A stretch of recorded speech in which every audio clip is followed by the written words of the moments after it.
Hoje, no programa Entrevista da série Empreendedorismo e Sustentabilidade, recebemos o professor Ladislau Dalbor, cientista econômico, autor de diversos livros. O professor também possui o site dalbor.org, onde é possível encontrar artigos, pesquisas, dicas de leitura sobre a ética de um desenvolvimento sustentável.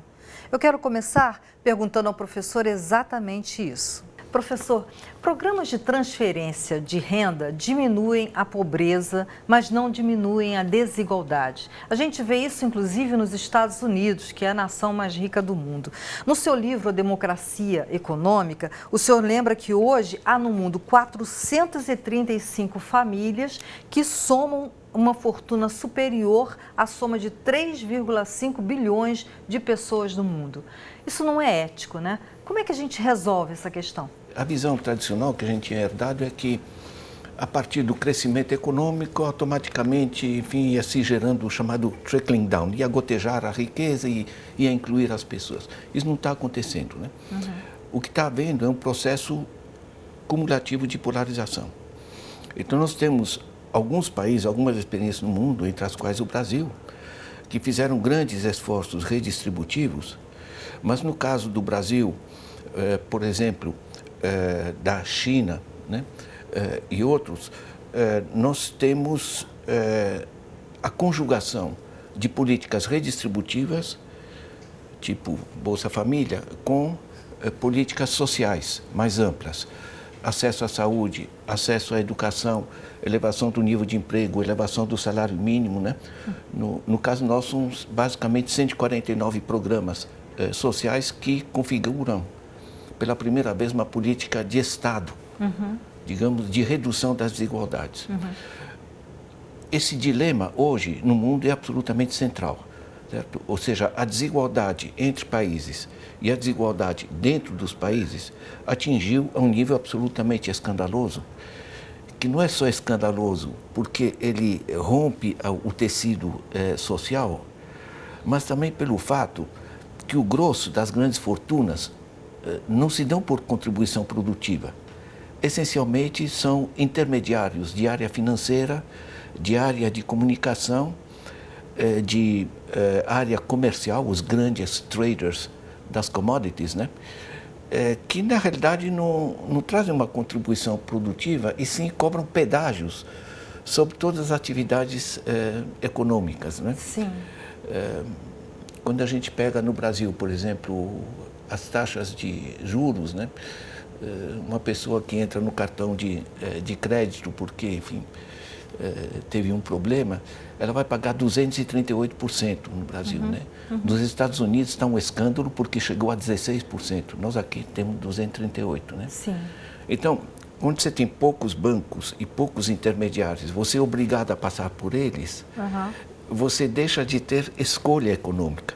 O mecanismo de concorrência deixa de funcionar, você tem um processo de oligopolização, formação de cartéis, e os intermediários se tornaram, isso hoje está sendo muito estudado internacionalmente, né? É uma coisa que vem desde os anos 80 se agravando e que gerou a recente crise financeira mundial, né? Ou seja, nós temos não só uma coisa disfuncional em termos econômicos, porque trava a economia, você retira recursos da economia real para o sistema de intermediação, para o sistema financeiro, e você gera socialmente uma situação que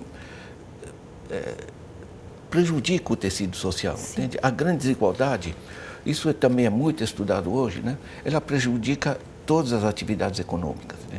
Mas a desigualdade também, quer dizer, quando o senhor falou dos Estados Unidos, recentemente eu vi um site de um professor norte-americano da Universidade de Califórnia, que se chama Robert Reich. Ele lançou uma campanha que se chama Inequality for All, onde eles também já estão sentindo os efeitos da desigualdade. Quando o senhor me diz que há desigualdade mais entre países, né, do que dentro dos próprios países, essa seria a solução? Nós temos desigualdade nos dois níveis, né? Entre países, está tendendo a ser um pouco menos grave hoje, na evolução recente, do que há dentro dos países, né? Nos Estados Unidos, o próprio Robert Reich, que foi secretário do Trabalho, né, do Clinton, ele chegou à evidente conclusão que esse processo de distanciamento é gravíssimo. O que está acontecendo é o seguinte: nós temos novas tecnologias em grande avanço, né? Toda a informática, enfim, né, a nanotecnologia, etc. Isso aumenta fortemente a produtividade do trabalho. Essa produtividade do trabalho poderia reverter para salários, mas não está revertendo. Está revertendo em custos, essencialmente, de grandes intermediários. Então, nós temos assim, o PIB se eleva razoavelmente, mas a remuneração dos trabalhadores não acompanha, o que fragiliza o mercado interno. O avanço de produtividade que essas tecnologias geram pega ou leva a um aumento dos lucros empresariais, mas grande parte desses lucros estão sendo absorvidos por grandes intermediários de finanças, comunicação e comercialização, né? Esse é o desajuste que está se gerando e que, na realidade, está travando a economia no planeta todo, né? A questão do aquecimento global, das mudanças climáticas, também, na realidade, é uma questão séria com relação a essa desigualdade, né? Anthony Giddens fala nas políticas de mudanças climáticas, o livro dele mais recente, que eu acho bem interessante, ele diz que nós todos estamos nos comportando no mundo como se fôssemos motoristas desses carros grandes 4x4, e a gente não leva em consideração de jeito nenhum que aquele carro e que aquele veículo está usando muito mais energia, muito mais combustível do que poderia e do que a gente poderia estar usando na Terra. Eu queria que o senhor falasse um pouco mais sobre isso. Como é que essa mudança climática está envolvendo, está intrinsecamente ligada com a desigualdade social? A questão é que todos nós estamos presos na mecânica, né? Eu uso um carro, né? Eu poderia estar usando transporte coletivo. Eu, quando trabalho em Paris, ou quando eu trabalhei em Nova York, eu não tinha carro, ou na Suíça, certo? Nunca usava o carro. Usava o carro para pequenas compras, para um passeio da família. Quer dizer, o carro não é o pecado. Agora, você não ter infraestruturas que permitam às pessoas usar transporte coletivo, quando todo mundo, na mesma hora, quer chegar para os mesmos lugares, cada um no carro, fica tudo paralisado, obviamente. Exatamente. Né? Então, por exemplo, eu estive em Xangai. Xangai tem 420 quilômetros de metrô. Então, as pessoas usam o carro, mas não para esse transporte, digamos, cotidiano. Então, o dilema é o seguinte: eu poderia comprar uma bicicleta, certo? Tudo bem. Provavelmente seria massacrado pelos carros, nas pelos ruas. carros, inicialmente pela minha própria esposa, então não ocorreria coisa, né? Então, você mora em São Paulo? Moro em São Paulo. Tem casamento necessário entre políticas públicas que tornem possível comportamentos individuais que sejam sustentáveis, né? Eu, quando visitei meu filho no Canadá, com 3 dias eu me flagrei lavando uma latinha de tomate, porque eu estava fazendo lá um espaguete, né? Por que eu estava lavando uma latinha de tomate? Porque você entra no tônus e na cultura de um país em que todo mundo faz um pouquinho do seu. 35 milhões de habitantes fazendo 5 pequenas ações por dia ambientais, são centenas de milhões de ações ambientais. Quer dizer, é necessário esse casamento, o casamento de uma cultura, até programas como esse, que trazem a conscientização né, ambiental. Quer dizer, a mídia tem que fazer a sua contribuição, Sim. Tem que ter as políticas públicas que contribuam, tem que ter uma política empresarial que comece a pensar nisso e não só empurrar carros, né? Por que não tem transporte coletivo, né, em São Paulo ou no Rio de Janeiro, enfim, decente, certo? Porque simplesmente as eleições são pagas por montadoras e empreiteiras e você termina tendo elevados, túneis e coisas do gênero, e você tem uma cidade entulhada. Então, tem um papel a desempenhar individualmente, do sistema de comunicação, da mídia, Sim. das empresas e dos governos, nós temos que ter uma política de sustentabilidade, né? Professor, há quem aposte em soluções locais, né? Eu estou agora me lembrando aqui que eu li recentemente, bom, é um livro dos anos 70, mas que eu li recentemente, nunca é tarde, que se chama O Negócio é Ser Pequeno, do Schumacher.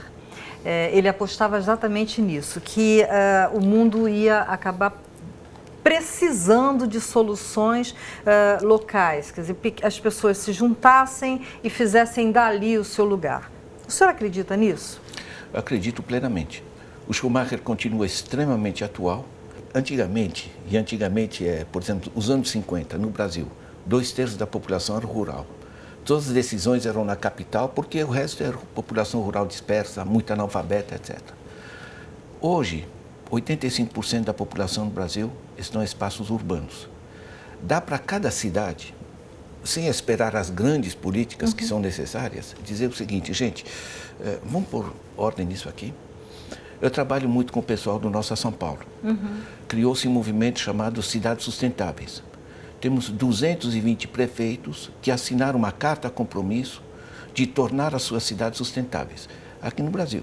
Como são cidades grandes, representam 31% da população brasileira. Sim. E estão em cursos. Nós montamos na PUC de São Paulo, onde eu trabalho, né, 13 vídeos de como você tornar a sua cidade sustentável, né? Como organiza o planejamento, como organiza os indicadores, como organiza a política de saúde, política de educação, certo? Porque esses prefeitos agora demandam, bom, a gente assinou um compromisso, somos eleitos, como é que a gente faz, né? Mas veja bem, hoje, em qualquer cidade média, você tem economistas, tem engenheiros, tem administradores, não tem mais essa coisa que tudo tem que ser na capital. Sim. Quando eu vejo, por exemplo, políticas que funcionam muito, né, em termos de qualidade de vida, por exemplo, na Europa, certo? Eu constato que, de todos os recursos públicos, a carga tributária é muito mais elevada do que no Brasil ali, certo? De todos os recursos públicos, a maior parte, a decisão de uso está nas prefeituras, Sim. não lá em cima. Sim. No Brasil, 15% dos recursos públicos são administrados pelos municípios. Na Europa, Sim. vai para 50%, 60%. Está me entendendo? Entendi. É como se a decisão pública, o funcionamento de governo, não fosse uma coisa lá em cima que a gente fica criticando, mas sim uma coisa aqui embaixo. É como se tivesse um governo funcionando com rédeas curtas. Sim, Entende? sim. Muito obrigada, professor. E hoje a gente termina por aqui. Um abraço, até a próxima.